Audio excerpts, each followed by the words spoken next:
Hello, good morning, नमस्कार। सभी का स्वागत है स्पिरिचुअलिटी मैटर्स अध्यात्म और मेरे इस चैनल पे। आई होप सब अच्छा कर रहे होंगे अपनी लाइफ में, लाइफ को एंजॉय कर रहे होंगे। और कल से हमने जो जैन फ़िलॉसफ़ी स्टार्ट की है, यानी जैन दर्शन हम कर रहे हैं, उसका आनंद ले रहे होंगे, उससे बहुत कुछ सीख रहे होंगे। ठीक है, आज हम जैन मत का प्रमाण शास्त्र लेने वाले हैं, यानी epistemology of the Jain philosophy. ठीक है, शुरू करें आज का सेशन। Let's get started. बहुत धैर्य से, शांति से, आराम से, ध्यान से सुनिएगा। ठीक है, और जो भी अगर कहीं आपको कुछ भी परेशानी या कुछ भी महसूस हो रहा है कि ये मुझे और जानना है, तो वो पूछ लीजिए कमेंट सेक्शन में। ठीक है, शुरू करते हैं आज का सेशन। जैन दर्शन में ज्ञान के दो भेद किए गए हैं, वे हैं अपरोक्ष ज्ञान और परोक्ष ज्ञान। अपरोक्ष ज्ञान फिर तीन प्रकार के होते हैं: अवधि, मनः पर्याय तथा केवल ज्ञान। परोक्ष ज्ञान के दो प्रकार हैं, मति और श्रुत।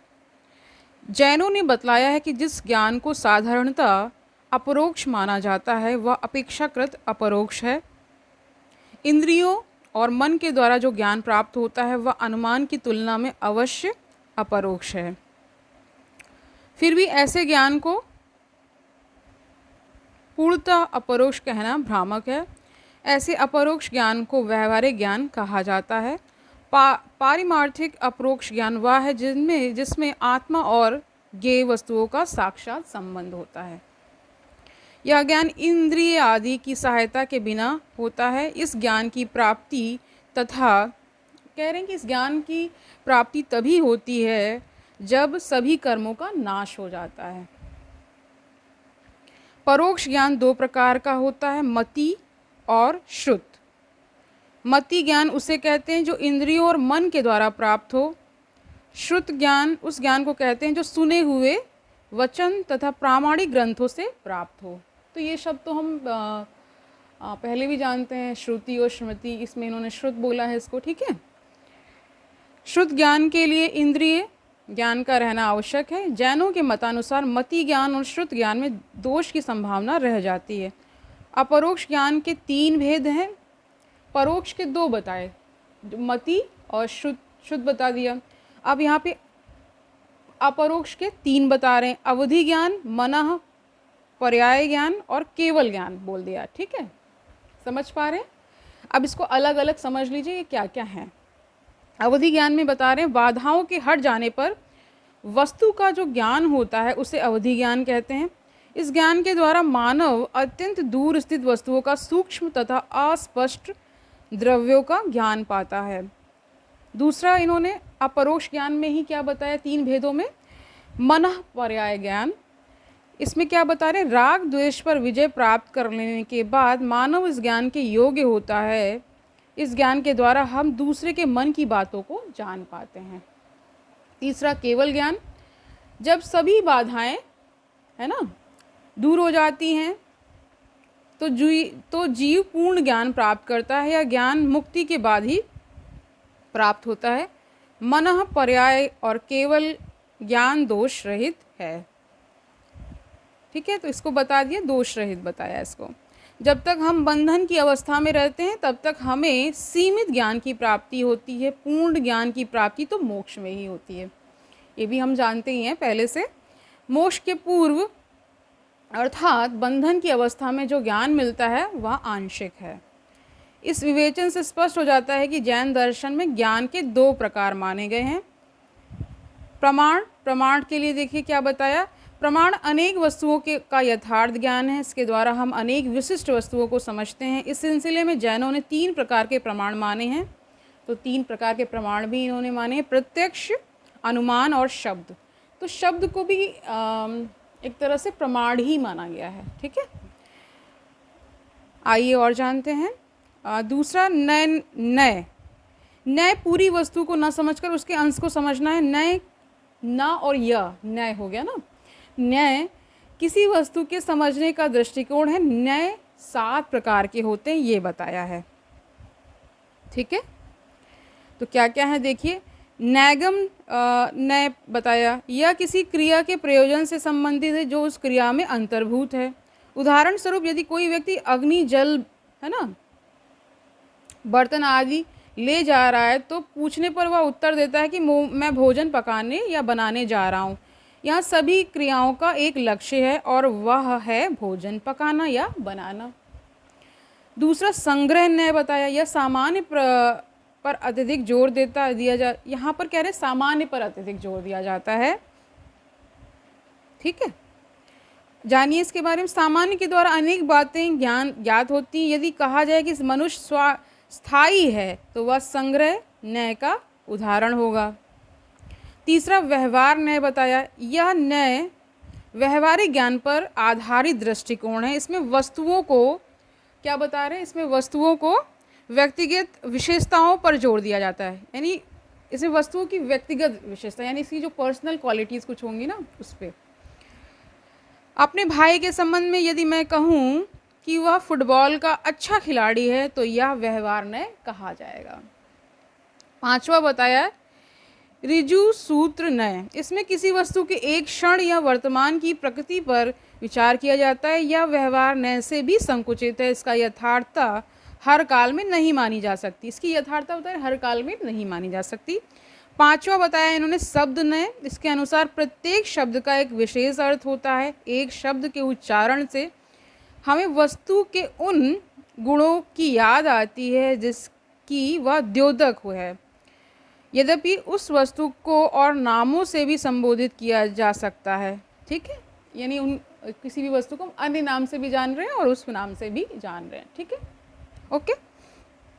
अब आया छठा समाभिरूढ़ न्याय, शब्दों को उनकी रूढ़ि के अनुसार पृथक करना आवश्यक है। उदाहरण स्वरूप पंकज शब्द का शाब्दिक अर्थ है पंख से उत्पन्न, परंतु इस शब्द का प्रयोग कमल के लिए होता है। सातवां बताया इन्होंने एवं भूत न्याय, यह न्याय समाभिरूढ़ न्याय से भी संकुचित है। इसका संबंध वस्तु के प्रचलित नाम से है। ऊपर वर्णित सभी दृष्टिकोण आंशिक हैं। इनमें से किसी एक को सत्य मानने से नया भास का दोष होता है। जैन के अनुसार न्याय, वैशेषिक, सांख्य, अद्वैत वेदांत और बौद्ध दर्शन में नया भास को स्थान दिया गया है।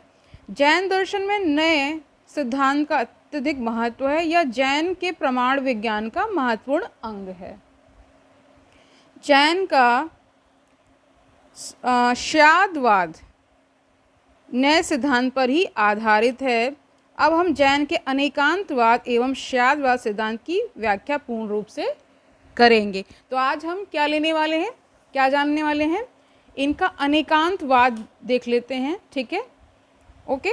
अनेकांतवाद जैन दर्शन के तत्वशास्त्र से जुड़ा हुआ है। जैन अपने को अनेकांतवाद का समर्थक चित्रित करते हैं, जबकि अन्य दर्शनों को वे एकांतवाद का समर्थक घोषित करते हैं। जैन तत्वशास्त्र वास्तववादी, सापेक्षतावादी, अनेकवाद ठीक है। इसे अनेकांतवाद की संज्ञा से अभिहित किया जाता है। जैनों के मतानुसार इस लोक में अनेक वस्तुएं हैं तथा इनमें से प्रत्येक वस्तु के अनंत धर्म हैं। जैनों ने कहा है अनंत धर्मकम वस्तु। जैनों के अनुसार यह संसार जीव और भौतिक जड़ तत्व से परिपूर्ण है। जैन दर्शन जीव आत्मा का पर्याय है। जीव चेतन द्रव्य है। चेतना जीव का स्वरूप लक्षण है। जैन दर्शन में जीव को ज्ञाता माना गया है, ओके, क्योंकि वह ज्ञान ग्रहण करता है। इसे कर्ता माना गया क्योंकि वह यह संसार के कर्मों में भाग लेता है। इसे भोक्ता कहा गया क्योंकि यह सुख दुख की अनुभूति ग्रहण करता है, यानी कर्ता भी है, भोक्ता भी है और ज्ञाता भी है। ठीक है, समझ गए। तथा अपने किए हुए कर्मों को भोगता है। जीव की प्रमुख विशेषता यह है कि जीव अमूर्त होने के बावजूद मूर्ति यानी आकार ग्रहण कर लेता है। जीव अनेक हैं। जैन जीवों के संबंध में अनेकवादी मत को अपनाता है। यह सारा संसार अनंत जीवों से परिपूर्ण है। जीव का निवास केवल मनुष्यों, पशुओं और पेड़ पौधों में ही नहीं है, अपितु धातुओं और पत्थरों जैसे पदार्थों में भी निहित है, यानी कि सबको मान रहे कि इसमें जीव है। जैन इस प्रकार सर्वात्मवाद का पोषक प्रतीत होता है। जीव के अतिरिक्त दूसरा तत्व जड़ तत्व है। इसे जैन दर्शन में पुद्गल की संज्ञा दी गई है। जड़ तत्व का ही दूसरा नाम पुद्गल है। जैन दर्शन अकेला दर्शन है जिसमें जड़ तत्व के लिए पुद्गल शब्द का प्रयोग किया गया है। इसके विपरीत सांख्य दर्शन में जड़ तत्व के लिए प्रकृति शब्द का प्रयोग हुआ है। न्याय दर्शन में परमाणु शब्द का प्रयोग हुआ है तथा शंकर के दर्शन में माया तथा रामानुज के दर्शन में अचित शब्द का प्रयोग हुआ है। यानी उसी एक तत्व को या वस्तु को अनेक नामों से विभूषित कर रहे हैं ना। जैसे शंकराचार्य ने उसे माया कहा है ना, और न्याय दर्शन में उसी तत्व को परमाणु कह दिया गया। ठीक है, यानी जड़ तत्व की जो बात हो रही है, और यहाँ पे जैन दर्शन में पुद्गल कह दिया गया है। ठीक है, प्रश्न उठता है पुद्गल क्या है? जो द्रव्य पूरण और गलन के द्वारा विविध प्रकार से परिवर्तित होता है वह पुद्गल है। दूसरे शब्दों में पुद्गल वे हैं जो पूर्ण होते रहे और गलते रहे। पुद्गल के दो प्रमुख भेद हैं, अणु और स्कंद। स्कंद यहाँ कंपाउंड को बता रहे हैं। ठीक है, पुद्गल का वह अंतिम अंश जो विभाजन से परे है, अणु है। स्कंद अनेक अणुओं अथवा परमाणुओं की रचना होती है। ठीक है, स्कंद से बता रहे होंगे। अणुओं के समुदाय को स्कंद कहा जाता है। यहाँ पर यह कहना प्रासंगिक जान पड़ता है कि पुद्गल के 4 गुण होते हैं। ये हैं स्पर्श, रस, गंध और रूप। ये चारों गुण अणु अथवा परमाणु तथा स्कंद में भी विद्यमान रहते हैं। जैनों के मतानुसार सारा संसार चेतन जीव और अचेतन पुद्गल से भरा पड़ा है जो नित्य, स्वतंत्र तथा अनेक है। इस प्रकार जैन दर्शन बहुतत्ववादी यथार्थवाद का समर्थक है। प्रत्येक वस्तु के 2 पक्ष होते हैं, नित्यता और अनित्यता। जैन के अनुसार वस्तुओं के अनंत गुण हैं। इनमें कुछ गुण नित्य तथा अर्थात स्थायी हैं तथा कुछ गुण अनित्य अर्थात अस्थायी हैं। नित्य गुण वे हैं जो वस्तुओं में निरंतर विद्यमान रहते हैं। इसके विपरीत अनित्य गुण वे हैं जो निरंतर परिवर्तित होते रहते हैं ना। समझ पा रहे हैं? चूँकि नित्य गुण वस्तु के स्वरूप को निर्धारित करते हैं इसलिए उन्हें आवश्यक गुण भी कहा गया है। अनित्य गुण सर्वदा द्रव्य में वर्तमान नहीं रहते हैं, यानी विद्यमान नहीं रहते हैं। ओके, ये परिवर्तनशील गुण है। इसे उदाहरण के द्वारा समझा जा सकता है। चैतन्य आत्मा का स्वरूप गुण है। इसके विपरीत सुख, दुख, इच्छा, कल्पना आदि आत्मा के आगुंतक गुण हैं। वे आते जाते रहते हैं। इन्हीं गुणों के फलस्वरूप द्रव्य में परिवर्तन होता रहता है। कभी कभी महसूस होता है ना खुद से ही कि मतलब अजीब सा हो रहा है, कभी दुख महसूस हो रहा है, कभी सुख हो रहा है, कभी अच्छा लग रहा है, कभी बुरा लग रहा है। ये मनुष्य को होता ही होता है। उपरोक्त विवेचित गुणों का कुछ ना कुछ आधार होता है। जैन दार्शनिक उस आधार को द्रव्य कहते हैं। जैन आवश्यक गुण को जो वस्तु के स्वरूप को निर्धारित करता है गुण कहते हैं तथा अनावश्यक गुण को पर्याय यानी मोड्स कहते हैं। गुण अपरिवर्तनशील होते हैं जबकि पर्याय परिवर्तनशील होते हैं। जैन दर्शन में द्रव्य की भाषा दी गई है गुण पर्यायवाद द्रव्यम। इसका अर्थ यह है कि जिसमें गुण और पर्याय हो वही द्रव्य है। द्रव्य तत्व है। तत्व के लक्षण हैं उत्पत्ति, क्षय और नित्यता। परिवर्तनशील पदार्थों के द्वारा उत्पत्ति तथा क्षय की व्याख्या होती है। अपरिवर्तनशील गुणों के द्वारा द्रव्य की नित्यता की व्याख्या होती है। उपरोक्त विवेचन से यह प्रमाणित होता है कि तत्व के तीनों लक्षण द्रव्य में निहित होते हैं। यहाँ द्रव्य को सब्सटेंस, इंग्लिश का जो सब्सटेंस है वही यहाँ द्रव्य है। ओके, जैन की धारणा है कि तत्व का स्वरूप जटिल है। यही कारण है कि जैनों ने तत्व की व्यापक व्याख्या की है या प्रस्तुत की है। जैनों की तत्व व्याख्या में एकता और अनेकता, नित्यता और अनित्यता का भाव और अभाव, एक और अनेक दोनों साथ साथ रहते हैं। ओके, इस प्रकार जैन दर्शन में वैदिक धर्म दर्शन की एकता और नित्यता तथा प्रारंभिक बौद्ध दर्शन की अनेकता और अनित्यता के बीच समन्वय करने का प्रयास किया गया है। यानी वैदिक दर्शन को भी मान रहे हैं और जो बौद्ध दर्शन से निकल करके आ रहा है उसको, उसके बीच में एक सामंजस्य बैठाने की कोशिश कर रहे हैं। कौन सा दर्शन? जैन दर्शन। ओके, यदि कोई व्यक्ति वस्तु के एक अर्थ को उसका संपूर्ण स्वरूप मान लेता है तब वह एकांतवाद का समर्थक हो जाता है जो असत्य एवं भ्रांति मूलक है। जैनों ने वेदांत और बौद्ध दर्शन को एकांतवाद का जैनों ने वेदांत और बौद्ध दर्शन को एकांतवाद का पोषक कहा है। अद्वैत वेदांत दर्शन में ब्रह्म की नित्यता को ही एकमात्र सत्य माना गया है तथा अनित्यता को असत्य घोषित किया गया है। इसके विपरीत प्रारंभिक बौद्ध दर्शन में अनित्यता को ही एकमात्र सत्य माना गया है तथा नित्यता को असत्य चित्रित किया गया है। जैनों के मतानुसार अद्वैत वेदांत ब्रह्म एकांतवाद तथा बौद्ध दर्शन क्षणिक एकांतवाद के दोष से ग्रसित है। ग्रीक दर्शन में भी हम परमेनिडीज की और हेराक्लाइटस की दर्शन में एकांतवाद का उदाहरण पाते हैं। क्या नाम दे रखा है, परमेनिडीज के अनुसार तत्व सत्य है तथा शुद्ध सत्ता है, गति या परिवर्तन भ्रांति है। इस कारण परमेनिडीज सत्ता को तत्व का दर्जा देता है और तथा परिवर्तन को असत्य घोषित करता है। इसके विपरीत हेराक्लाइटस परिवर्तन को सत्य मानता है तथा नित्यता को असत्य का दर्जा प्रदान करता है। उपरोक्त विवेचित दार्शनिकों के मत को जैन ने जैसा ऊपर कहा गया है एकांतवाद कहा है। इसके विपरीत जैन अपने मन को अनेकांतवाद कहते हैं क्योंकि उनमें मत में नित्यता और अनित्यता, एकता और अनेकता का समन्वय किया गया है। अनेकांतवाद जैनों के उदारता का परिचायक है। उपरोक्त विवेचन से यह प्रमाणित होता है कि एक और अनेक, नित्य और अनित्य, शांत और अनंत धर्मों का अनेकांतवाद के आधार पर किस प्रकार समन्वय हो सकता है, ये हमें क्या सिखा रहा है, जैन दर्शन सिखा रहा है। अनेकांतवाद को दो एकांतवादों को मिलाने वाली एक मिश्रित दृष्टि के रूप में समझना नितांत भ्रामात्मक है। इसके विपरीत अनेकांतवाद एक अखंड दृष्टि है जिसमें वस्तु के सभी धर्मों का समन्वय हुआ है। तो आज हम इतना ही रखते हैं। कल हम अनेकांतवाद और शादवाद के बीच संबंध जानेंगे और शादवाद क्या है उसके बारे में भी जानेंगे। तो आई होप आज का सेशन आपको अच्छा लगा होगा। निश्चित ही बहुत ही ज्ञान से परिपूर्ण है, बहुत ज़्यादा इसमें गूढ़ ज्ञान है। अगर एक एक शब्द पे भी विचार करने बैठ जाएं तो बहुत समय लगने वाला है।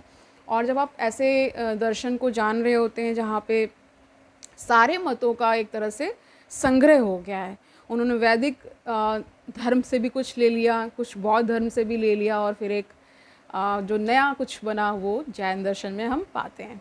तो कल मिलते हैं, तब तक आनंद से रहिए, सुखपूर्वक अपना जीवन व्यतीत करिए, दूसरों को सुखी करिए और ये भी याद रखिए जैन दर्शन कितना महत्वपूर्ण है। और इस श्रृंखला में हम यानी जैन दर्शन को ही जब कर रहे हैं तो हम अनेक चीज़ों से परिचित हो रहे हैं, अनेक मत हम जान पा रहे हैं जो भी संसार में व्याप्त है ना। बहुत सारे फिलोसफर्स के बारे में जान पा रहे हैं कि वो कैसा सोचते थे, है ना।